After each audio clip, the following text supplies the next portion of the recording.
Here in Philadelphia, the trial is underway for the man charged with the murder of a Montgomery County mother. And today, jurors saw some of the last moments that mother had with her son. This morning, jury selection didn't take long in the murder trial of Blair Watts, and then opening statements began soon after that.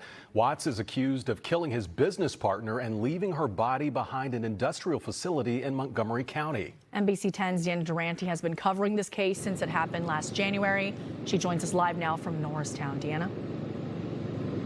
Well, the jury heard from Brown's elderly mother, who told them she tried frantically to get in touch with her daughter on January 4th, and that she asked Blair Watts to break a window, get into her daughter's home to check on her. The jury also heard from Jennifer Brown's son. They saw video testimony he gave to forensic investigators and learned what he heard and saw in the hours and days after his mother vanished. A liar and narcissist.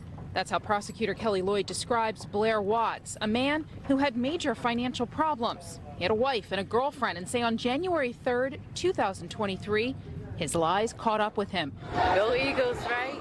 And killing Jennifer Brown was a way to try and keep his secrets safe.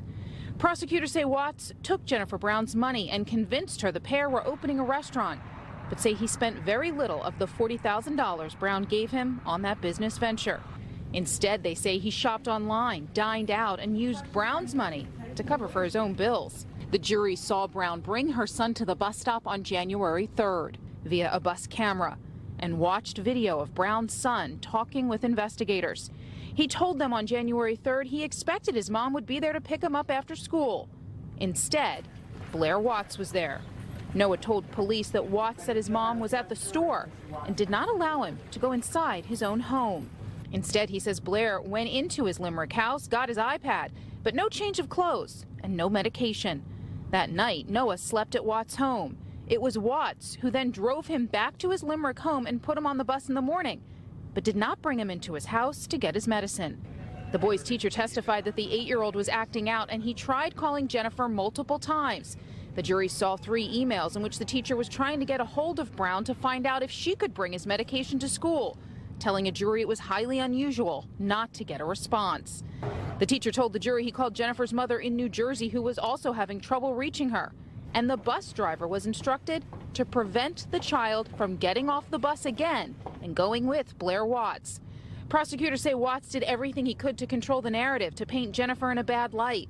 That was all in an effort to cover up his crime. How do you feel about the jury you selected so far? Great jury. Watts' lawyer didn't cross-examine the first set of witnesses that ranged from Jennifer's mother to school employees. My plan is to get a fair trial, and that's what we're getting. And wouldn't talk about his plans for a defense. But in his opening statements, the defense attorney said despite the names the prosecution used to describe Blair Watts, that none of that points to his guilt. They say, or he told the jury, you may not like what you hear about him, you may not like him, but that does not make him a murderer.